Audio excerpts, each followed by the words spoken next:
Hi friends, आज मैं आपके लिए बहुत इंटरेस्टिंग टॉपिक यानी कि इलेक्ट्रिक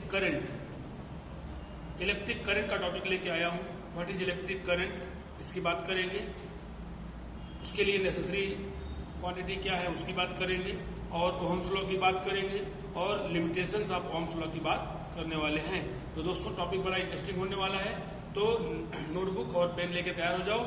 और JEE नीट और CBSE के बच्चे भी जुड़ सकते हैं, और स्टेट बोर्ड की तैयारी करने वाले दोस्तों डिस्क्रिप्शन बॉक्स में जरूर जाना। उसमें इस लेसन से रिलेटेड दूसरे टॉपिक के लिंक्स मैंने रखा हुआ है, और मैं बोर्ड के सारे प्रैक्टिकल्स जो फिजिक्स के हैं उनकी लिंक्स मैंने रखा हुआ है। तो प्रैक्टिकल के वीडियो मैंने पहले बना दिए थे, उसको भी आप देख सकते हैं। और प्रैक्टिकल आपको अच्छी तरह सर्किट कैसे जोड़ना है वो आपको समझ में आएगा।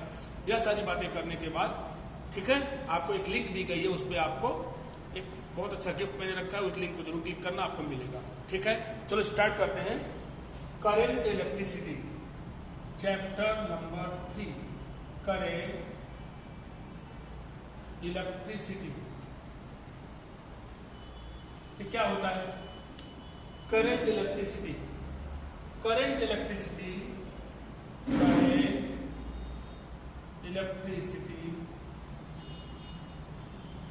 is a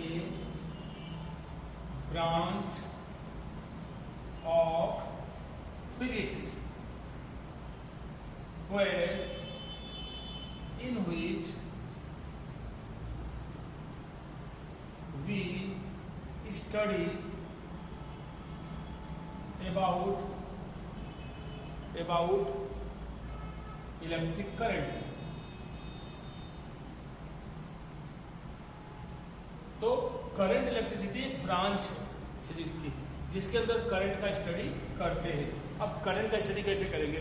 करंट क्यों प्रोड्यूस होती है, करंट डायरेक्शन क्या होगी, करंट प्रोड्यूस होने पर वायर के अराउंड मैग्नेटिक फील्ड कैसे प्रोड्यूस होगा, उस मैग्नेटिक फील्ड का इफेक्ट क्या होगा, करंट का इफेक्ट क्या होगा, उसकी डायरेक्शन क्या होगी, यह सारी बातें करंट इलेक्ट्रिसिटी के अंदर आती हैं।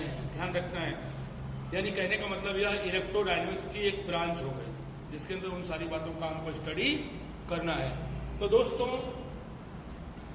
किसी कंडक्टर के अंदर अगर हम चार्ज को फ्लो कराते हैं, ये चार्ज फ्लो कर रहा है इस डायरेक्शन में, ठीक है।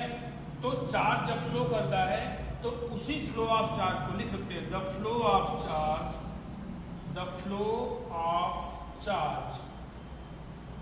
is called electric current।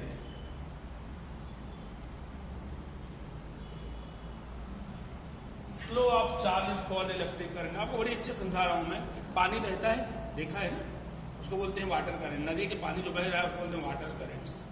हवा बहती है ना तेजी से, टोपी उड़ जाती है, एयर करंट्स। और गर्मी में लू लगता है ना, लू, उसको बोलते हैं हीट करंट। तो हीट करंट के लिए जरूरी क्या है? Temperature difference. पानी बहने के लिए जरूरी क्या है? हाइट में डिफरेंस। हवा बहने के लिए जरूरी क्या है?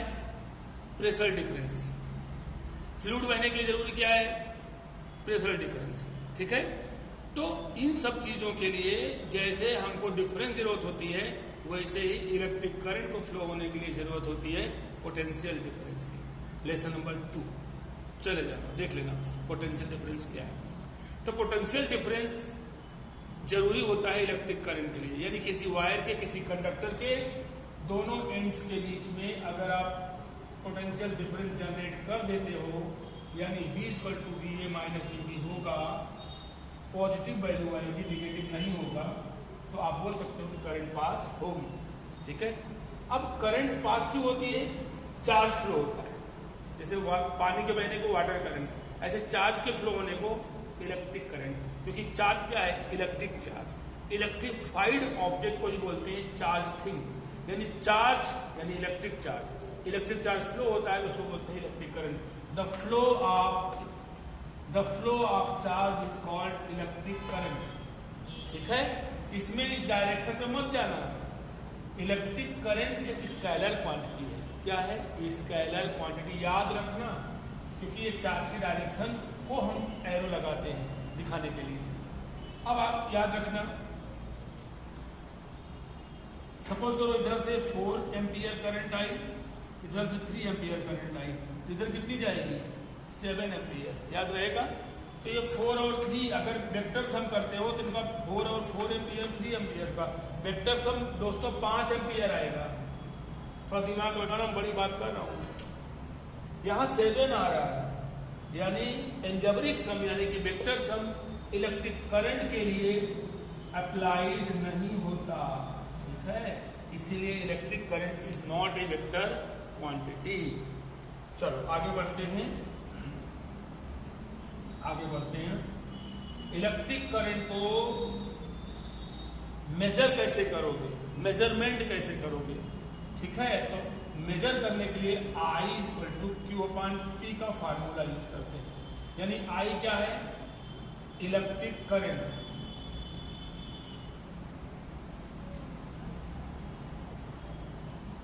और T क्या है, टाइम, Q क्या है, charge.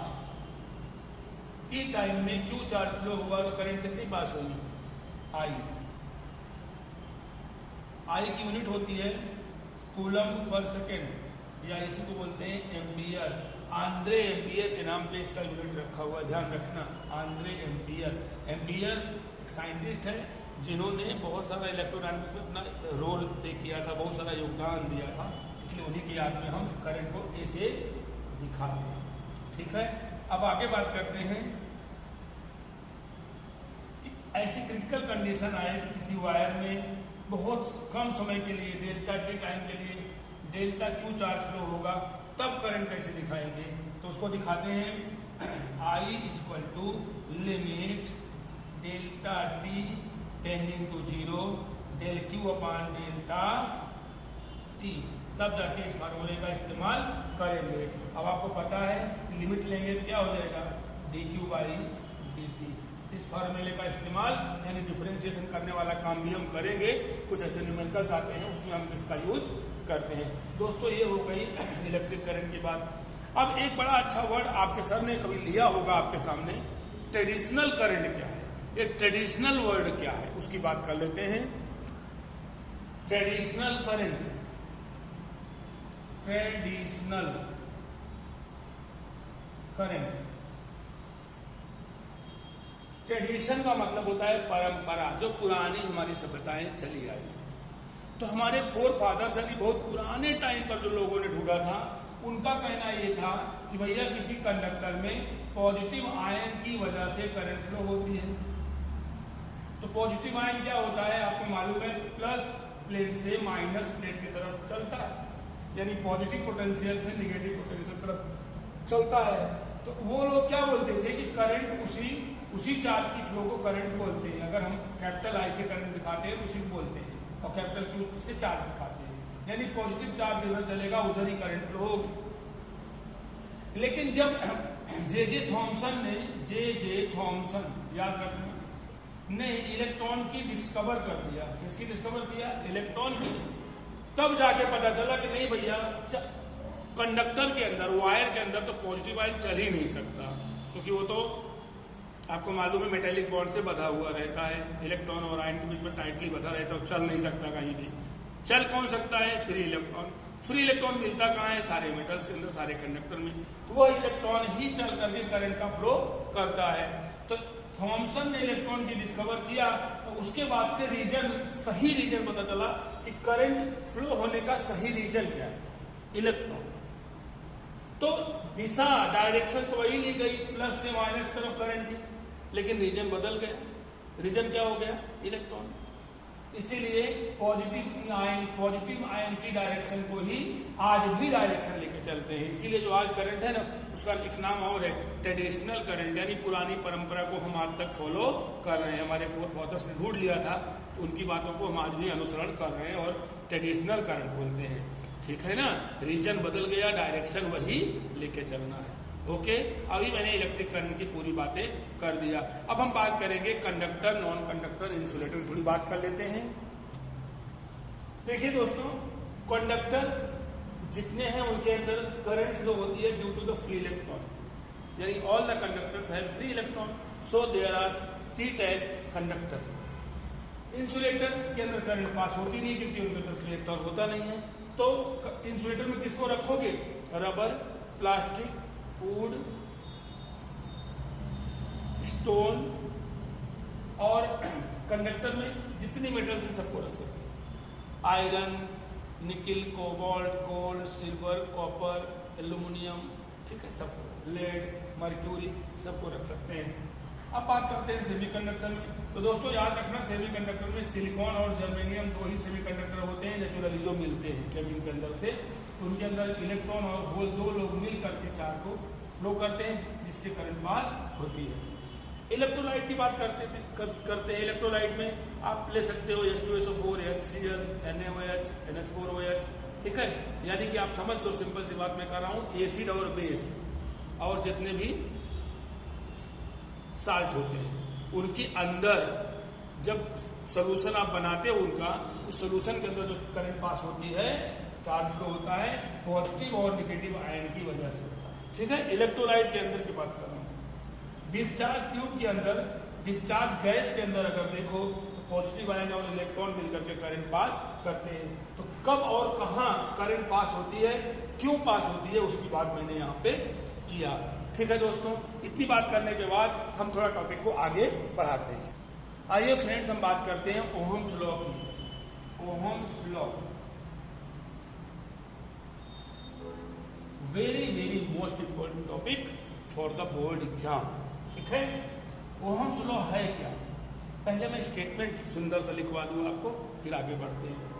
In a fixed physical condition, in a fixed physical condition of a conductor, comma लगा दो, the voltage applied on the both ends of conductor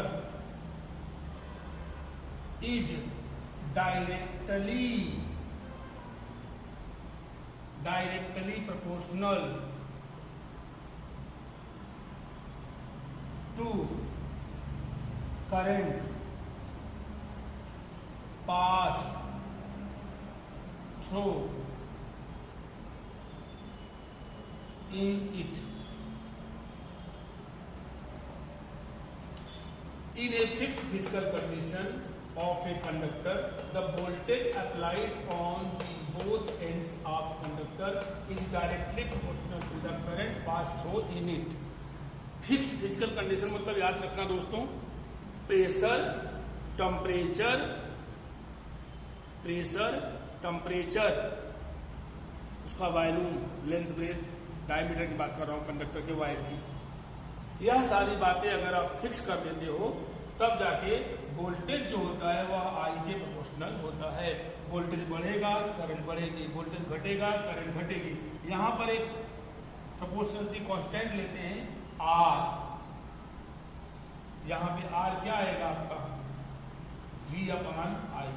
दोस्तों आर को बोलते हैं, R is known as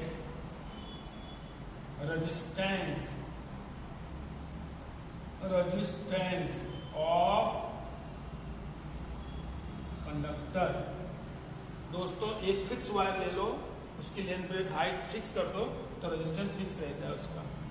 R equal to B upon I. Resistance को हम दिखाते हैं R से, उसकी यूनिट होती है दोस्तों, याद रखना, इसको बोलते हैं ओहम या इसी को ओमेगा से शो करते हैं, ठीक है।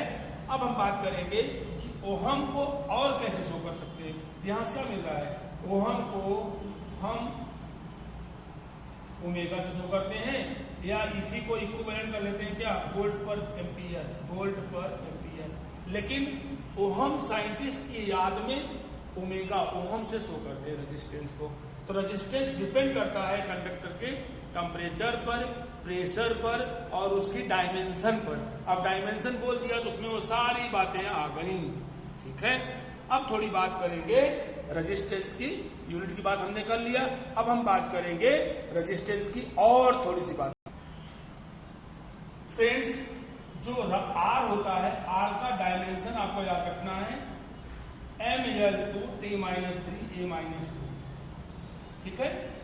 और रेजिस्टेंस डिपेंड करता है टेम्परेचर, प्रेशर और उसकी डायमेंशन पर। इतनी बातें आपको रेजिस्टेंस के लिए याद रखना है जो परीक्षा में पूछी जाती हैं। थोड़ा हम टॉपिक को आगे बढ़ाते हैं।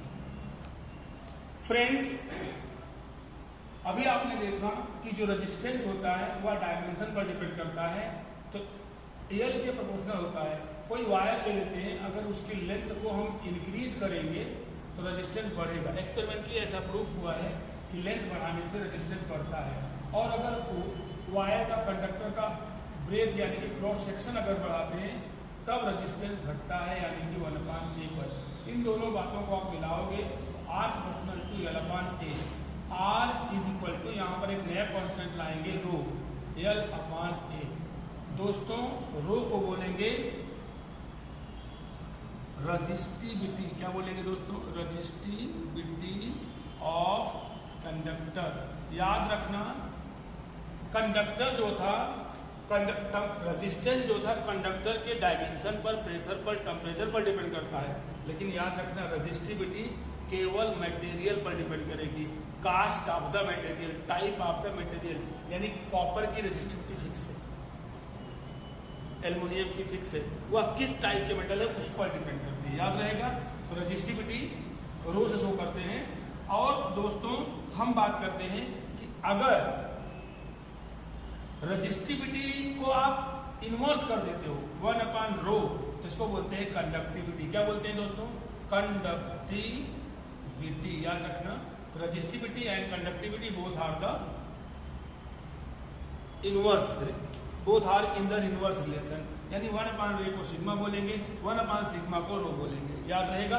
ठीक है। एक बात और कर लेते हैं, आर। कभी आपने सुना है कि 1/R का इनवर्स भी होता है, जिसको बोलते हैं कंडक्टेंस। बहुत कम टीचर चर्चा करते हैं इसकी। कंडक्टेंस, 1/R को बोलते हैं कंडक्टेंस। अब इनके यूनिट की बात कर लेते हैं। R और 1/R, रो, सिग्मा, इन सब की बात कर लेते हैं।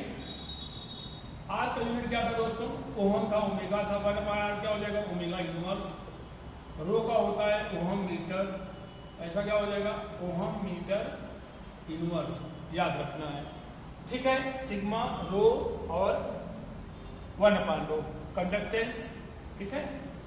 तो अब हम बात करते हैं कि 1/R यानी कि कंडक्टेंस का डायमेंशन क्या होगा? डायमेंशन क्या होगा?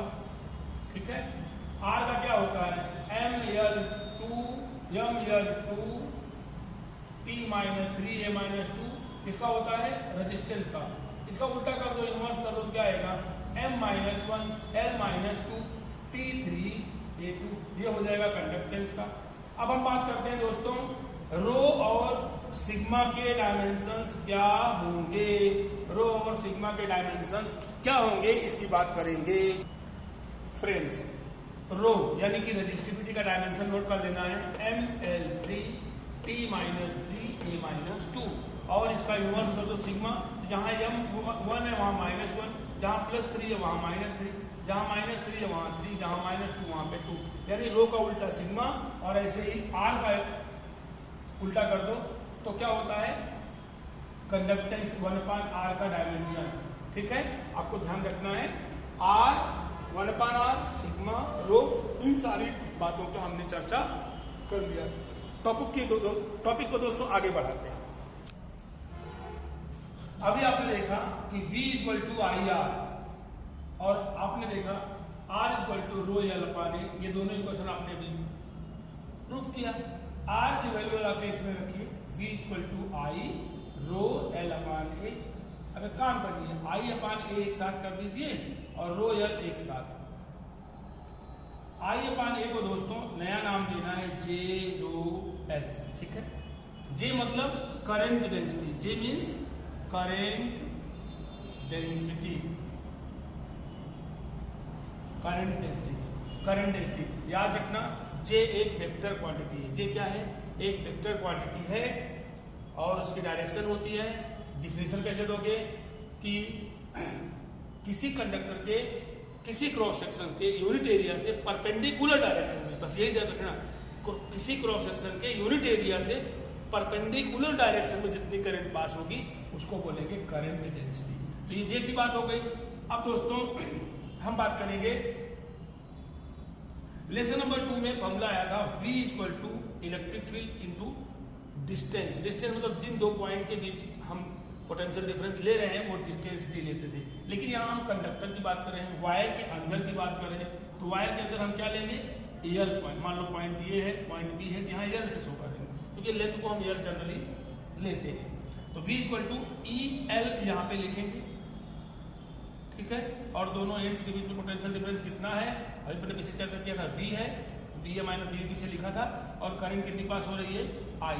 तो इस तरह से V इक्वल टू अगर हम EL को इसके इक्वल करते हैं तो इन दोनों इक्वेशन को अगर आप मिलाते हो तो दोस्तों क्या मिलता है, E into L equal to J rho L, L cancel, तो E कितना मिलेगा, J इंटू रो, ठीक है। और इसी को आगे थोड़ा बढ़ाते हैं तो J इक्वल टू क्या आएगा, E बाई रो। और पीछे मैंने चर्चा क्या किया कि 1 रो क्या बोलते हो, सिग्मा। तो क्या मिलेगा, sigma E. It means J equal to sigma E. अब देखो आपको वो चीज पता भी चल जाएगी। इलेक्ट्रिक फील्ड क्या है, लेसन 1 में आया था, वेक्टर क्वांटिटी। तो J मैंने क्या बताया, वेक्टर क्वांटिटी। देखिए J और E का ये रिलेशन है, जिधर E की डायरेक्शन होगी उधर ही J की डायरेक्शन होगी, यानी electric field and current density both are the vector quantity. तो दोस्तों यह एक रिलेशन था, अक्सर एग्जाम में पूछा जाता है कि proof J equal to sigma E for a conductor. तो दोस्तों आपको यहां तक प्रूफ करना पड़ेगा। दोस्तों ये मैंने टॉपिक पूरी तरह से चर्चा कर लिया कि करंट क्या है, करंट डेंसिटी क्या है, कंडक्टिविटी क्या है, रेजिस्टिविटी क्या है, कंडक्टेंस क्या है, ओहम्स लॉ क्या है। अब दोस्तों बात करेंगे ओहम्स लॉ के लिमिटेशंस की। Limitations of Ohm's law, limitations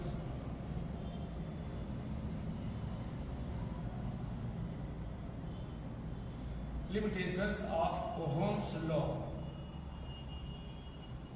पहला पॉइंट, सभी कंडक्टर्स में ओहम्स लॉ फुलफिल लागू पड़ता है। आपको बोलना है किसी भी कंडक्टर के लिए वी आई रिलेशन फिक्स होता है, यानी V बढ़ाओगे तो करंट बढ़ेगी, V बढ़ाओगे तो करंट बढ़ेगी। लेकिन दोस्तों याद रखना, अगर वो मेटल्स नहीं है, मेटल के लिए तो लागू हो जाता है वी आई के साथ में, V बढ़ेगा I बढ़ेगा, यानी V प्रोपोर्शनल टू I होता है। पहला रूल यही है। लेकिन अगर वो नॉन मेटल्स है या मेटल्स के अलावा दूसरे मटेरियल हैं तो उनके लिए क्या होगा, ये लाइन तुरंत यहाँ पे छोड़ देगी, यानी कर्व शेप में हो जाएगी। तो आपको एक पहला लिमिट क्या हो गया कि इसकी लिमिट क्या है, केवल कंडक्टर में लागू पड़ेगा, सभी मेटल्स में, बाकी लागू नहीं पड़ेगा। दूसरी पॉइंट बात कर लेते हैं, ठीक है। जितने भी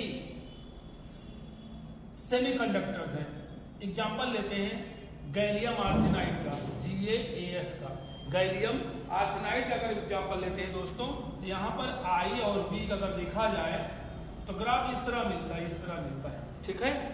तो इस तरह मिलने का मतलब ये हुआ कि वोल्टेज की दो वैल्यू मिलेगी, वोल्टेज की दो वैल्यू मिलेगी, करंट की तो एक ही वैल्यू मिलेगी यहाँ पर, यानी किसी एक करंट के लिए वोल्टेज की दो वैल्यू मिलती है। तो ये भी ओहम्स लॉ फॉलो नहीं होता है, यानी V प्रोपोर्शनल टू I होना चाहिए, यहाँ पे नहीं है, फेल हो गए। तीसरी बात दोस्तों कर लेते हैं डायोड के लिए। डायोड, PN जंक्शन डायोड आपको आगे सिखाया जाएगा चैप्टर नंबर 14 में, जब सेमीकंडक्टर सीखोगे आप। तो डायोड के लिए कहानी दोस्तों ऐसे होती है, वहां पे आएगा, आपको सिखाया जाएगा। डायोड की दो कैरेक्टरिस्टिक्स होती हैं, एक होती है फॉरवर्ड बायस, एक होती है रिवर्स बायस। फॉरवर्ड बायस में क्या होता है दोस्तों, यहां पर थोड़ी देर तो वोल्टेज और करंट बढ़ती ही नहीं है, वोल्टेज के साथ करंट बढ़ती नहीं है, और फिर करंट अचानक बढ़ने लगती है, ठीक है। और ऐसे ही रिवर्स बायस कंडीशन में क्या होती है कि वोल्टेज के साथ करंट बढ़ती नहीं है और थोड़ी देर बाद अचानक करंट तेजी से बढ़ने लगती है। तो यहां पर क्या होता है, ये फॉरवर्ड बायस है, रिवर्स बायस है, यहां पर पूरी तरह से ओहम्स लॉ फेल हो जाता है, क्योंकि वोल्टेज तो बढ़ाते जाओ, 3-4 वोल्ट का कुछ होता ही नहीं है, और थोड़ी देर बाद अचानक करंट बढ़ जाती है। फिर वोल्टेज बढ़ना बंद हो जाता है। सेम चीज यहाँ पे रिवर्स बायस में होती है। तो 1, 2, 3 ये 3 खास पॉइंट बताया कि ओहम्स लॉ कहाँ कहाँ फेल हो जाता है। ठीक है, आपको ध्यान रखना है। दोस्तों, आपको मैंने आज जो टॉपिक समझाया, उम्मीद करता हूं कि आपको समझ में आया होगा। अगर कुछ भी कोई कमेंट या क्वेरी होगी डिस्क्रिप्शन बॉक्स में जरूर लिखना। ठीक है दोस्तों, और जो मैंने आपको बताया कि मैंने प्रैक्टिकल्स की सारी वीडियो बना दिया है, उसको आप मुझे सब्सक्राइब कर लोगे तो आपको सारे प्रैक्टिकल की वीडियो मिल जाएंगे और आप उसको तैयारी कर सकते हैं। सर्किट कैसे जोड़ते हैं उसको आपको समझ में आएगा। तब तक के लिए दोस्तों, जय हिंद, जय भारत। मिलते हैं एक अच्छी IMP वीडियो के साथ। धन्यवाद।